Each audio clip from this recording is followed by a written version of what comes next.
أعوذ بالله من الشيطان الرجيم بسم الله الرحمن الرحيم يا أيها الذين آمنوا لا تحرموا طيبات ما أحل الله لكم اے لوگو جو ایمان لائے نہ حرام جانو مرغوب چیزوں کو جو حلال کی اللہ نے لکم تمہارے لیے ولا تعتدوا اور نہ حد سے بڑھو بے شک اللہ تعالی نہیں پسند کرتے حد سے بڑھنے والوں کو وَقُلُوا مِمَّا رَزَقَكُمُ اللَّهُ اور کھاؤ جو رزق دیا تمہیں اللہ تعالی نے حلال طیباً پاکیزہ ڈرتے رہو اللہ تعالی سے وہ ذات جس پر تم ایمان رکھتے ہو نہیں گرفت کرتے اللہ تعالی تمہاری باللغو فی ایمانکم تمہاری لغو اور فضول قسموں پر لیکن گرفت کرتے ہیں وہ تمہاری ان قسموں پر جنہیں مضبوط باندھا تم نے پس کفارہ اس کا کھانا کھلانا ہے درمیانے درجے کا 10 مسکینوں کو ما تطعمون جو تم کھلاتے ہو اپنے گھر والوں کو یا لباس پہنانا انہیں یا غلام کا آزاد کرنا فمن لم یجد پس جو نہ پائے یہ پس روزے رکھنا ہے 3 دن یہ کفارہ ہے تمہاری قسموں کا جب قسمیں کھاؤ تم اور حفاظت کرو تم اپنی قسموں کی کذالک یبین اللہ یوں ہی بیان کرتے رہتے ہیں اللہ تمہارے لیے نشانیاں لعلکم تشکرون تاکہ تم شکر گزار بنو ہم نے کل کے درس میں یہ پڑھا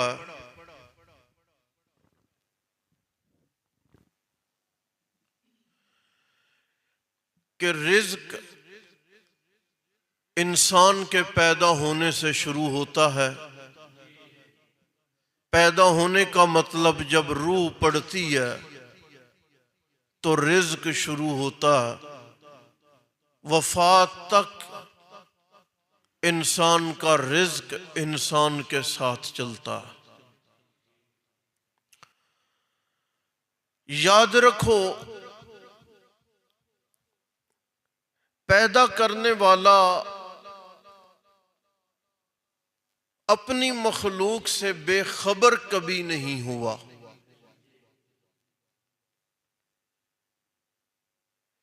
کسی کو پہننے کے لیے بہت مہنگا دیا لیکن آپ کو پھٹے پرانے لباس والا نظر آئے گا لیکن بے لباس آپ کو پھر بھی کوئی نظر نہیں آئے گا جسے پیدا کیا اسے ستر ڈھانپنے کے لیے اس نے دیا ضرور ہے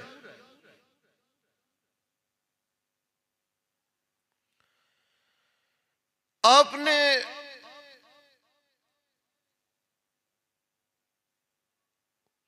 یہ اندازہ کیا ہے یا نہیں کیا پیدا کرنے والے نے کسی کو تر کھانا دیا سو دیا لیکن اگر کسی کو تر نہیں دیا اسے خشک دیا اور دیا ضرور ہے ایسا نہیں ہوا کہ کوئی بھوکا سو گیا ہو اور اسی بھوک میں مر گیا ہو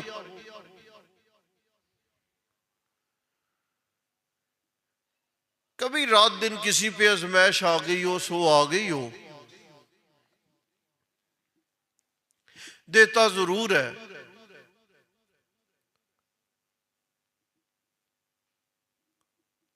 اور اتنا ضرور دیتا ہے کہ اس بندے کا سانس چلے اور وہ اپنی زندگی کے شب و روز گزار سکے۔ ایسا نہیں کیا اس نے کہ پیدا کیا ہو اور دینا بند کر گیا ہو، نہ، ایسا نہیں کیا۔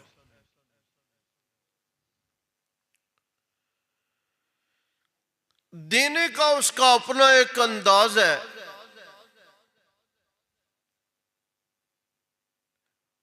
اس نے دینا تھا آپ کے ماں باپ کو، سنیں ذرا، اس نے دینا تھا آپ کے ماں باپ کو، ان کا رزق بڑا کشادہ لکھا ہوا تھا،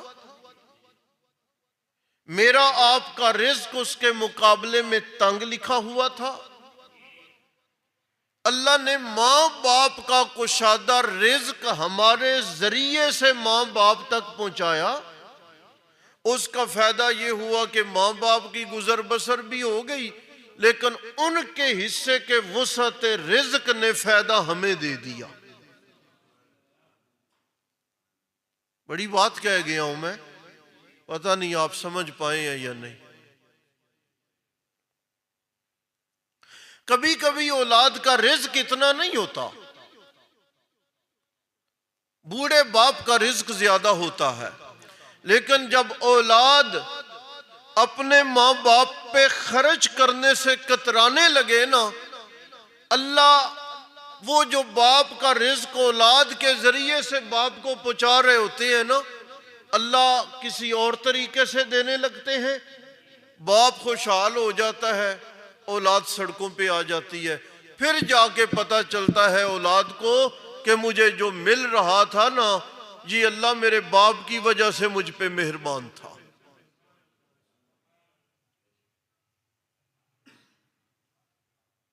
آپ کے رزق میں آپ کے ماں باپ، بہن بھائی، بیوی بچوں کا حصہ ہے، آپ کے دوستوں کا، مہمانوں کا، ہمسایوں کا، غریبوں کا حصہ ہے، اسے صرف کرنے سے کترایا نہ کریں۔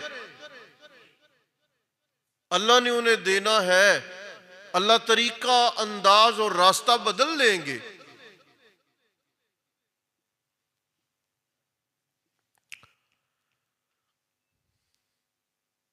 اور آپ یہ بات بھی سمجھیں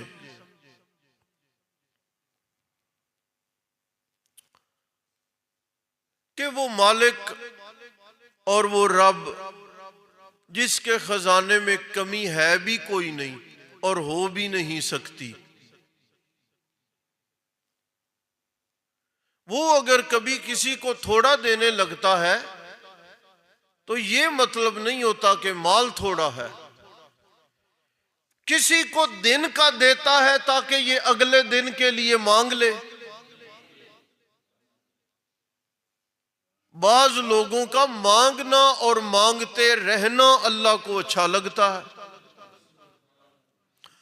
بعض لوگوں کو اتنا دے دیتا ہے، اتنا دے دیتا ہے، اتنا دے دیتا ہے کہ سال ہا سال وہ خود تو نہیں مانگتے بلکہ ان کی نسلوں کو بھی نہیں مانگنا پڑتا۔ لوگ سمجھنے والے سمجھتے ہیں کہ رب راضی ہے، حقیقت یہ ہوتی ہے کہ رب ان پہ اتنا راضی نہیں ہوتا، اصل میں رب نے دے اتنا دیا ہوتا ہے کہ دور رہیں، جانوروں کی طرح کھاتے رہیں، کبھی بھی یہ میرے در پہ مانگنے کے لیے نہ آئے۔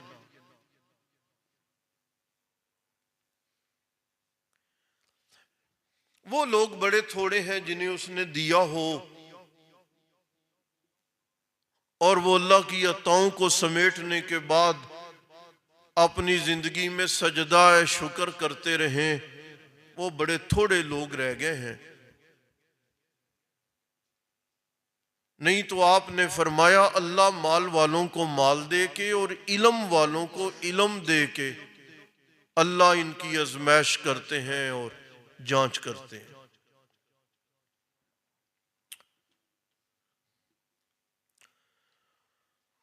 ہوا یہ کہ کچھ صحابہ بیٹھے ایک مشورہ ہوا، میں آج کے بعد جی گوشت نہیں کھاؤں گا، میں آج کے بعد روزے رکھوں گا، میں آج کے بعد رات کو آرام نہیں کروں گا، میں آج کے بعد اپنی اہلیہ کو وقت نہیں دوں گا۔ ہر کسی نے اپنے اپنے خیال و مزاج کے مطابق باتیں کی۔ بات کہیں سے چلتی چلتی رسول اللہ صلی اللہ علیہ وسلم تک پہنچی۔ آپ نے انہیں اکٹھا کیا، آپ نے فرمایا انما اتقاکم للہ واخشاکم للہ، اتنا تمہیں اپنے رب کا ڈر نہیں ہے جتنا مجھے اپنے رب کا ڈر ہے۔ میں روزہ بھی رکھتا ہوں، افطار بھی کرتا ہوں، میں عبادت بھی کرتا ہوں، میں آرام بھی کرتا ہوں، میں مہمانوں کو وقت بھی دیتا ہوں، میں ازواج کو وقت بھی دیتا ہوں، میں عبادت بھی کرتا ہوں، میں معاملات اور رشتہ داریاں بھی نبھاتا ہوں۔ قرآن نے ان لفظوں میں یہ بیان کیا، یا ایھا الذین آمنوا لا تحرموا طیبات ما احل اللہ لکم، جو چیزیں میں اللہ نے حلال قرار دے دی ہیں انہیں اپنے اوپر حرام نہ کرو۔ میں نے کل کہا تھا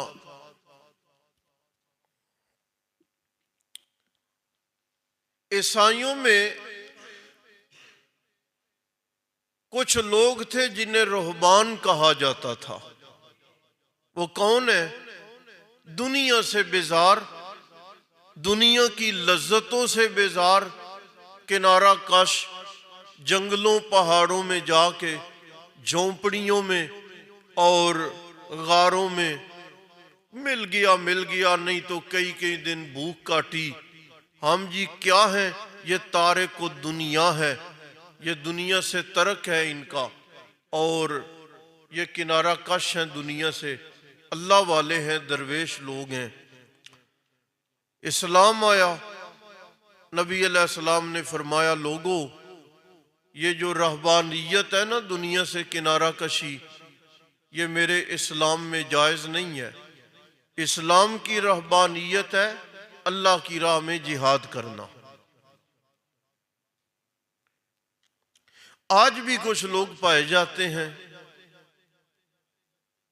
اچھا کپڑا پہننا نہیں، باوجود وسائل کے،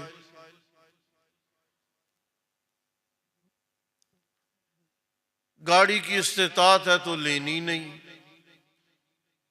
اسے دنیا کہتے ہیں، جی دنیا ہے، دنیا ہے، دنیا ہے۔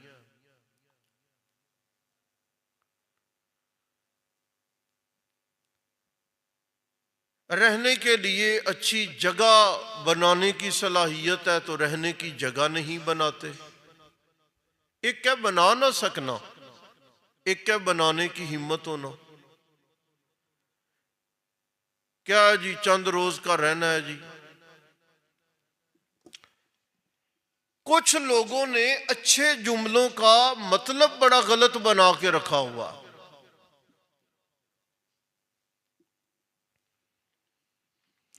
اور کچھ نحوست یہ ہے کہ ہمیں اصلی دین سے اور اصلی شریعت سے ہٹا کے نا کچھ ایسی چیزوں میں لگا بھی دیا گیا ہے۔ آپ دیکھیں ذرا، فیصلے مسجدوں سے نکال لیے گئے، بیٹھے آپ بھی، نکاح مسجدوں سے نکال لیے گئے۔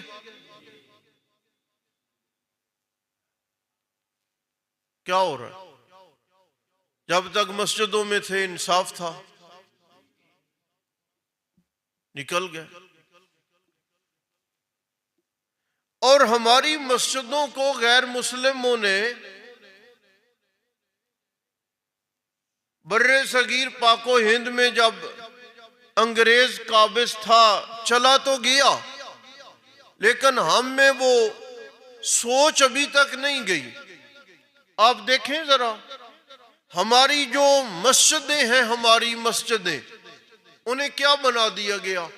ہر مسجد کے دروازے پہ ایک چندے کا بکس. سنے میں بڑی بات کہنے لگا. ایک احساس کہ مسجدیں مانگنے والی ہیں، ایک احساس گھٹیا کہ مدرسے ان آنے دو آنے پہ چلنے والے ہیں. یہی کہہ دیا گیا نا.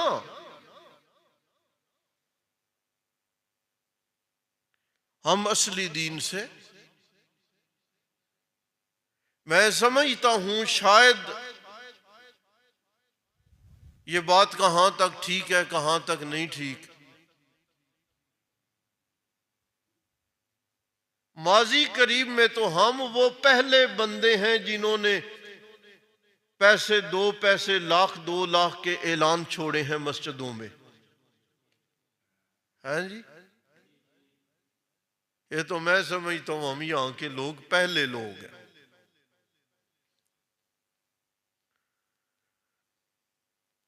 میں تو کوشش کر رہا ہوں اپنے سارے نئے دوستوں سے جو ہمارے ترجمے کے لڑکے باہر جاتے ہیں نا، میں ان سے یہ کوشش کر رہا ہوں کہ آپ اپنی سالانہ آمدنی میں اپنے لیے فرض سمجھ لیں کہ ہم سال میں اتنی رقم مسجد کو دیا کریں گے. آنے والے قریب زمانے میں ہم یہ چندہ بخش بھی ختم کر دیں گے انشاءاللہ. یہ غلے کی بھی جان چھوٹ ہے. مسجدوں کا وقار جو ہے نا، اسے بحال کرنے کی کوشش کریں. اللہ کے گھروں کا وقار جتنا بحال ہونے لگے گا نا، اس گھر کے ارد گرد رہنے والے لوگوں کا وقار اللہ کبھی بھی خاک میں نہیں ملنے دیں گے. یہ بھی یاد رکھیں. عربیوں کو آپ جتنی بھی باتیں کرو، کعبۃ اللہ میں کتنی سہولتیں ہیں، کھا رہے ہیں نا عربی بھی. ہمیں یہ الجھا دیا گیا ہے جی.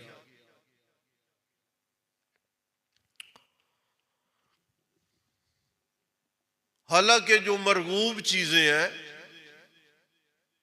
آپ نے گوشت کو پسند کیا. نبی علیہ السلام نے فرمایا خبردار، میں روزہ بھی رکھتا ہوں، افطار بھی کرتا ہوں، آرام بھی کرتا ہوں، دوستوں کو مہمانوں کو وقت بھی دیتا ہوں. قرآن نے کہا حد سے نہ بڑھو، دین کی حد بندی کو فالو کرو. اللہ تعالیٰ حد سے نکلنے والوں کو پسند نہیں کرتے.